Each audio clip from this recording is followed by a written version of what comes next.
আমি ভিডিও আমি জীবনে দেখেছি, শুনেন।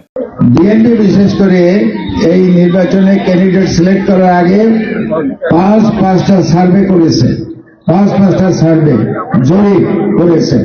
একটা করেছে পুলিশ, একটা করেছে ডিজিএফআই, একটা করেছে এনএসআই, আর দুইটা করেছে বিএনপি। এই পাঁচটা সার্ভের উপরে নির্ভর করে তারা ক্যান্ডিডেট সিলেক্ট করছে। এইভাবে যখন ক্যান্ডিডেট সিলেক্ট করা হয়, এটার বিপক্ষে বলার খুব একটা কিছু থাকে না। তারপরেও বুঝতেই পারছেন যে কিছু লোক অসন্তুষ্ট হয়েছে, কিছু লোক ঘোষণা করেছে, কিছু লোক অভিমান করেছে। এটা হয়, প্রত্যেক নির্বাচনই হয়।